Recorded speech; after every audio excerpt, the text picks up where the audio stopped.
Abruptly, R2-D2 trilled a warning. "What is it?" Anakin said, frowning as he checked his rear display, and felt the back of his neck tingle. There was a ship back there, the size of a medium freighter, but of unknown configuration, settling into orbit right beside his hyperdrive ring. There was no question of how Anakin should react. The ring was his only way out of the system. If the intruder stole it, or worse, destroyed it, Anakin would be stuck here until he could get a message back to Coruscant. Swinging his control yoke hard over, he spun the fighter in a tight curve and headed back toward the ring, doing a quick 360 roll to make sure there were no other surprises in the area.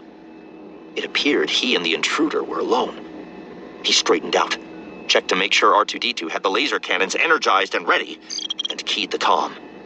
"Unknown ship. This is General Anakin Skywalker of the Galactic Republic," he called. "Identify yourself and state your purpose." Nothing. Maybe they didn't communicate on any of the Republic's standard frequencies.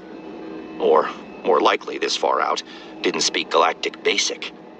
Anakin pursed his lips, running through his list of trade languages.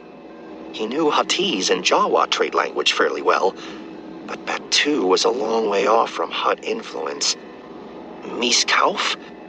He was a bit far out for that, but it was the best he had. "Unidentified ship. This is General Anakin Skywalker of the Galactic Republic," he said, working hard to wrap his mouth around the Miskauf words and hoping he was getting the grammatical structure right. "You're intruding on Republic equipment and interfering with a Republic mission. I order you to pull back and identify yourself." "I greet you," Thrawn said in turn. "Did you give your name as General Skywalker?" "I did," Anakin said, frowning. "Why? Have you heard of me?" Thrawn caught Cheerie's eye as he touched the mute button. "Interesting coincidence," he commented. Cheerie nodded. The pilot had spoken the word as if it was his name, but probably he'd just messed up the language. Thrawn unmuted the comm. "No, not at all," he said. "I was merely surprised. Let me assure you, I mean no harm to you or your equipment. I merely wished a closer look at this interesting device." "Glad to hear it," Anakin said. "You've had your look. Pull back as ordered." There was a pause. Thrawn pursed his lips thoughtfully. Then, very deliberately, at a leisurely pace, the ship drifted away from the ring. "May I ask what brings a Republic envoy to this part of space?" he asked. "May I ask what business it is of yours?" Anakin countered.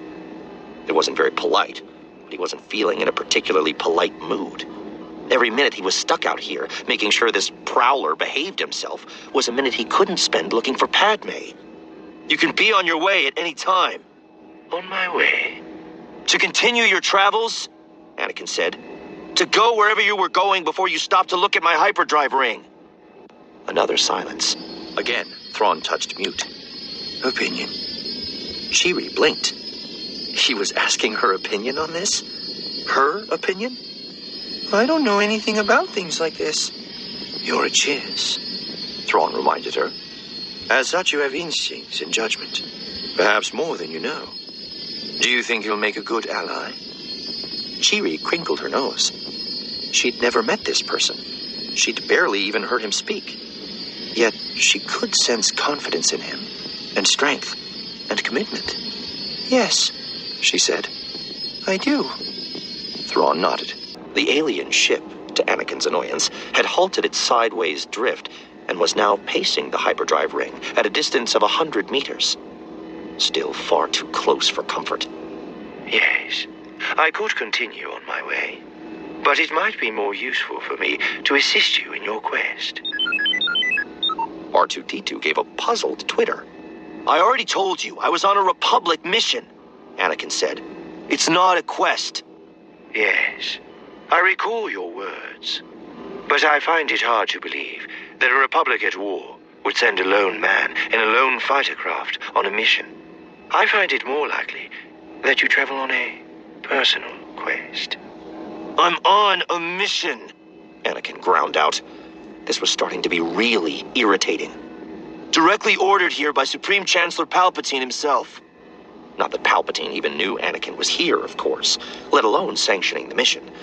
But if the stranger had heard of the Clone Wars, he'd surely heard of Palpatine, and dropping the Chancellor's name might add some weight to his side of the conversation. And I don't have time for this. Agreed, Thrawn said.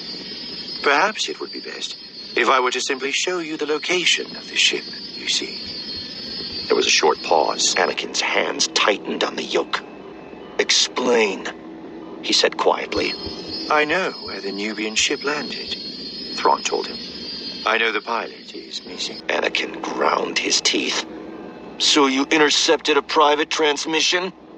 I have my own sources of information, the intruder said, his voice still calm. Like you, I seek information. On that and other matters. Also, like you, I'm alone, without the resources to successfully investigate. Perhaps in alliance, we may find the answers both of us seek. Interesting offer, Anakin said. And now, finally, he was close enough. Taking a deep breath, he stretched out to the Force. The intruder wasn't human, though of course Anakin had already guessed that. He was near human, though, like many other species in the Republic. But the texture of his mind was unlike anything Anakin had ever touched before. It was neat and well-ordered, the patterns of thought flowing smoothly and precisely in ways not unlike those of scientists or mathematicians. But the content of that flow and the muted emotions accompanying it were completely opaque. It was like a neat and precise array of unfamiliar numbers. He wasn't alone. There was a second non-human aboard. You say it's just the two of us? Anakin continued, targeting the likely position of the ship's hyperdrive. If the intruder would lie about being alone, he would probably lie about other things too. Worse, the most likely reason for him to lie about Padme's ship was if he was involved somehow in her disappearance. If that was the case, Anakin wanted to keep him here until he got some real answers. Yes, Thrawn said. He glanced at Chewie. Plus my pilot and your droid, of course. Anakin paused, his finger on the firing controls. You didn't mention your pilot. Neither did you mention your droid. Since neither will be joining us in our investigation, I didn't think they entered into the discussion. R2 usually comes with me on missions. Indeed, Thrawn said, cocking an eyebrow. Interesting. I was unaware that navigational machines had other uses. Do we have an alliance? Anakin glowered at the alien ship. If the second being really was just a pilot, maybe that hadn't been a lie, so much as a mostly honest omission. Even now, after years of warfare, there were still Republic politicians who refused to accept clones as real human beings.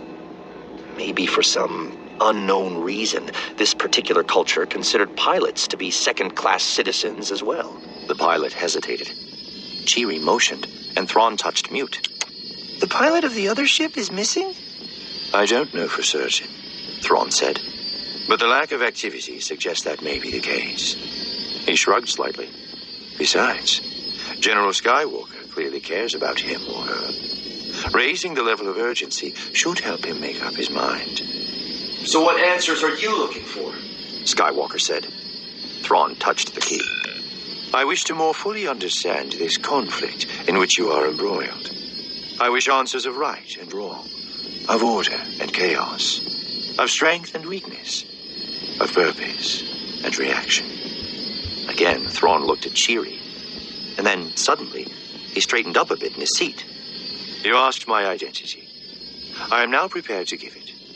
I am Commander Mitth'raw'nuruodo, officer of the Expansionary Defense Fleet, servant of the Thrawn Ascendancy.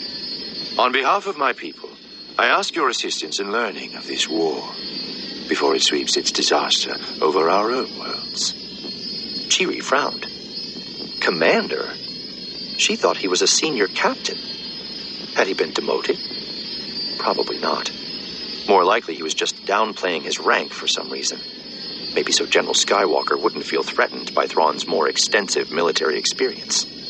Certainly Skywalker sounded a lot younger than Thrawn. I see, Anakin said cautiously. There were long-standing rumors of vast civilizations lurking out beyond the borders of wild space. Was this Chiss Ascendancy one of them? And if so, could they be persuaded to join the war effort on the Republic side? That possibility alone might make it worth coming to an agreement with this Mitth'raw'nuruodo. Very well, he said. On behalf of Chancellor Palpatine and the Galactic Republic, I accept your offer. Excellent. Mitth'raw'nuruodo said. Perhaps you will begin by telling me the true story of your quest. I thought you already knew, Anakin said, his neck tingling again. You know about Padme's ship? The Nubian? There was a brief pause, and Anakin somehow had the impression of Mitth'raw'nuruodo shrugging. Thrawn shrugged. The design and power system were unlike anything else I've seen in this region. Your craft displays similar characteristics. It was logical that one visiting stranger was seeking the other. Ah, if there was one thing Mitth'raw'nuruodo had in abundance, Anakin reflected, it was quick and reasonable answers. You're right. The Nubian is one of ours. It carried a Republic ambassador who came here to collect information from an informant. When she failed to contact us, I was sent to look for her. Cheery frowned. Was Duja the informant Skywalker was talking about? In that case, shouldn't they tell him that she'd already left Batuu? I see, Thrawn said. Was this informant trustworthy? Yes. You are certain of that? The ambassador was. Then betrayal is unlikely. Has the informant contacted you? No. In that case, the most likely scenarios are accident or capture. We need to travel to the surface to determine which it was. Finally. That's where I was heading when you barged in. You said you knew where her ship was? I can send you the location, but it might be more convenient for you to first come aboard. I have a 2-passenger shuttle in which we can travel together. Anakin smiled tightly. He would definitely like a look at the inside of Mitth'raw'nuruodo's ship. But not yet. Not until he trusted the Chiss a whole lot more. Thanks, but I'll take my own ship, he said. Like I said, we might need R2 down there. Very well. If Mitth'raw'nuruodo was offended that Anakin hadn't taken him up on the offer, it wasn't apparent in his voice. I'll lead the way. Fine, Anakin said. He'd prefer to have the Chiss in front of his laser cannons anyway. whenever you're ready. I'll make preparations at once. One additional thought. Chiss names are difficult for many species to properly pronounce. I suggest you address me by my core name, Thrawn. That's all right, Mitth'raw'nuruodo. I think I can handle it. Mitth'raw'nuruodo. That's what I said. Mitth'raw'nuruodo. It's pronounced Mitth'raw'nuruodo. Yes, Mitth'raw'nuruodo. Mitth'raw'nuruodo. It was all Cheery could do to not break out in giggles. She could hear the difference as well as Thrawn could, but Skywalker clearly didn't get it. But at least he wasn't stubborn enough to keep kicking at the wall. Anakin clenched his teeth. He could hear a slight difference between his pronunciation and the aliens, but he couldn't figure out how to correct his version. Fine, He growled. Thrawn. Thank you. Mitth'raw'nuruodo, Thrawn said. It will make things easier. My shuttle is prepared. Let us depart. He keyed off the comm and began to unstrap. You'll be all right here alone. He asked, looking closely at Cheery. She swallowed hard. Did she have a choice? Actually, yes, she realized suddenly. She did. Clearly, Thrawn was willing to back out of the agreement he'd just made if Cheery asked him to stay with her. But they'd come out here looking for allies against the Nicardoon. Skywalker might be their best hope of that. She squared her shoulders. I'm fine. She said. She took a deep breath. Are you going to be all right? Of course, He said, smiling confidently. I'll be armed, and I have every confidence that General Skywalker will be a powerful ally. He looked out the canopy. But I believe I'll also put on my combat uniform, just in case.